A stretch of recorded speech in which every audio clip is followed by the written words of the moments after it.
Jangan lupa subscribe channel YouTube TVRI Bengkulu, like, komen, dan nyalakan notifikasinya.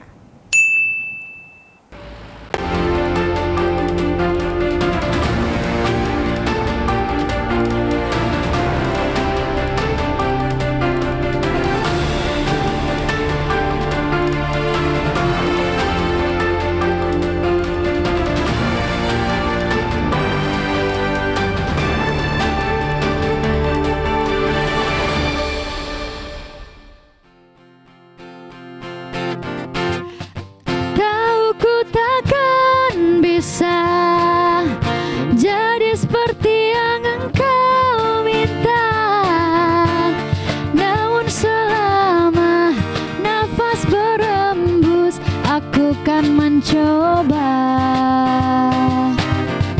Aku tahu dia yang bisa jadi seperti yang engkau minta, namun selama aku bernyawa, aku kan mencoba menjadi seperti yang kau minta.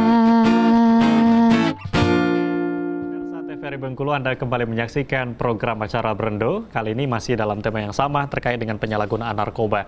Ya pemirsa, tadi kita sudah membahas bagaimana atau generasi muda ya atau masyarakat yang bisa terjerumus ke dalam narkoba dan juga apa sih akibat gitu ya dari penyalahgunaan narkotika itu sendiri. Nah kalau kita melihat juga saat ini mungkin banyak tidak hanya penyalahgunaan tetapi juga ada yang namanya pengedar, ada juga yang namanya kurir gitu ya dalam narkotika itu sendiri. Nah terkadang kalau kita melihat kasus-kasus di luar sana mungkin banyak informasi yang beredar gitu ya, tidak hanya masyarakat ataupun generasi muda saja yang terjerumus, tetapi ada penegak hukum gitu ya, yang justru mereka juga terjerumus ke sana gitu. Ini gimana melihat hal seperti itu, Bang Nucen? Ya mungkin tadi ya, mungkin ada oknum yang tersandung dengan narkoba. Ini mungkin dari faktor tadi, faktor ekonomi juga lagi kembali. Balik kembali ke ekonomi gitu ya. Karena ini menjadi bagian sindikat ini secara ekonomi ini ya lumayan wah. Melihat tadi seperti harga sabu itu per 1 gramnya itu mencapai harga 400-500 ribu. Artinya kalau kita kalkulasi ke dalam satu plastik 1 kilo itu udah sampai 3 miliar.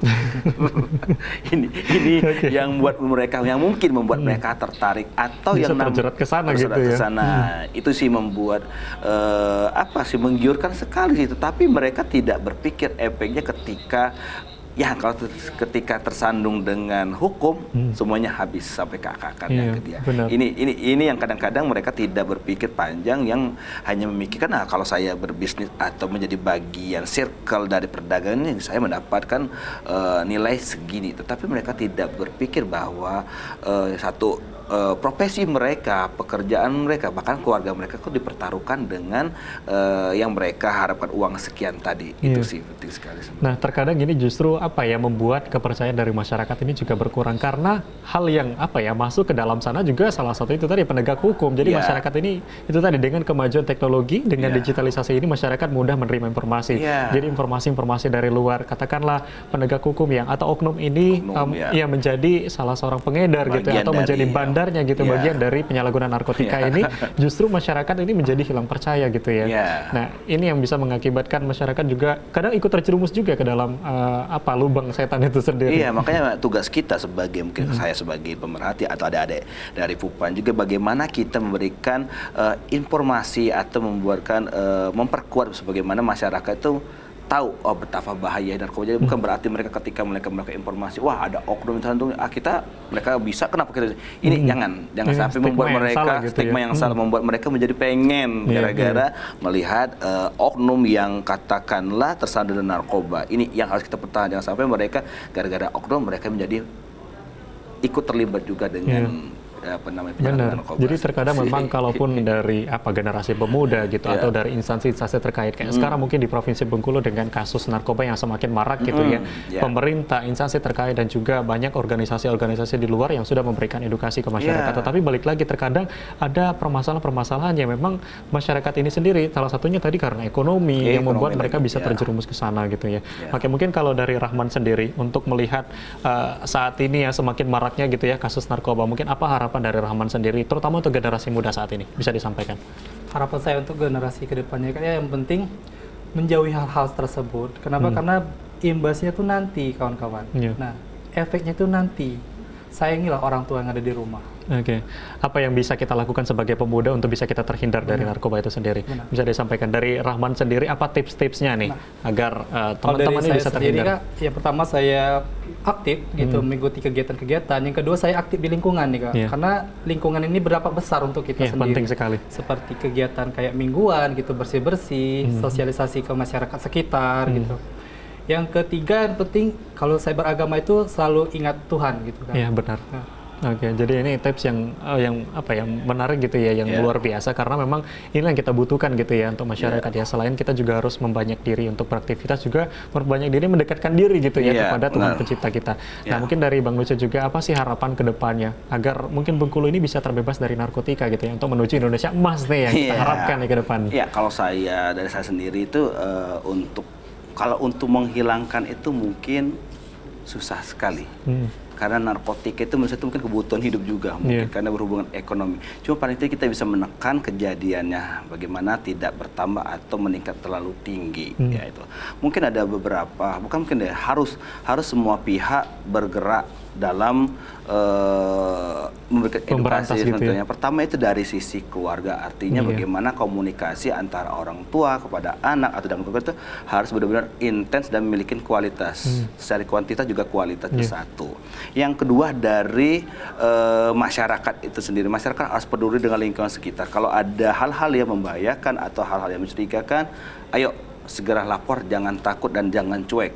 Itu penting. Dan yang ketiga dari pemerintah itu sendiri, bagaimana pemerintah bisa memberikan edukasi. Saya itu berharapnya itu bahwa P4GN itu menjadi mata kuliah, mata ajar di sekolah dan di perguruan tinggi. Iya, Ini benar. penting Ini sekali. menjadi- iya, Ini menjadi- penting sekali karena masyarakat atau generasi-generasi muda itu minim sekali mendapatkan informasi, apalagi mendapat informasi dari media sosial itu mungkin kurang tepat. Tetapi ketika mereka mendapatkannya di sekolah, saya Dijadikan kira kurikulum gitu ya, untuk nah, bisa itu belajar penting gitu ya. sekali sehingga edukasi itu sudah didapat sejak dini. Saya itu Oke, seperti itu, Mas. jadi memang kalau kita melihat mungkin upaya gitu ya untuk kita bisa melakukan pemberantasan gitu ya untuk narkotika itu sendiri, mungkin dari pendekatan orang tua gitu, Iya. kemudian bagaimana pendekatan untuk generasi muda di sekolah, Iya. dan banyak hal-hal yang bisa kita lakukan gitu, aktivitas-aktivitas positif yang agar kita bisa terhindar gitu ya dari narkoba itu sendiri. Karena tentu kita berharap semua ke depan generasi penerus bangsa tentunya ini bisa mewujudkan Indonesia emas gitu ya, Iya, agar Indonesia menjadi lebih baik tentunya, bisa terbebas dari narkotika atau narkoba itu sendiri. Iya. Dan pemirsa TVRI Bengkulu, menarik sekali pembahasan kita pada sore hari terkait penyalahgunaan narkoba. Dan tentunya semoga materi kita pada sore hari ini bisa dicerna dengan baik dengan masyarakat TVRI Bengkulu khususnya, dan bisa diterima dan bisa mengedukasi semua agar kita bisa terhindar dari narkoba itu sendiri. Akhirnya saya Afriko Zuhri mewakili rekan kerja yang bertugas pamit undur diri. Ya pemirsa, saat lagi setelah ini kita akan menyaksikan penampilan dari Bengkulu Project dengan judul Cinta Ini Membunuhku.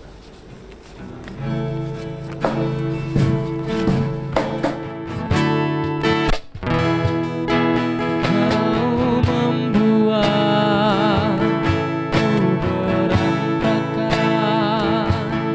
Kau membuatku tak karuan. Kau membuatku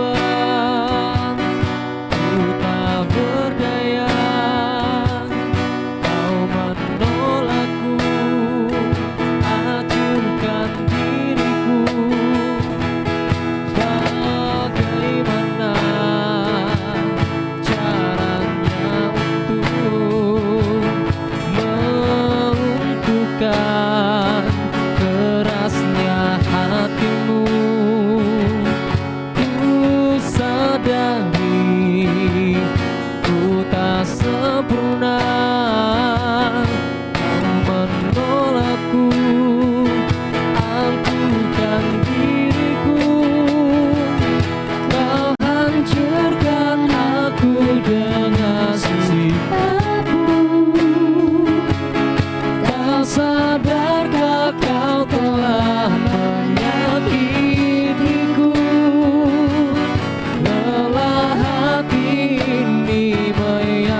di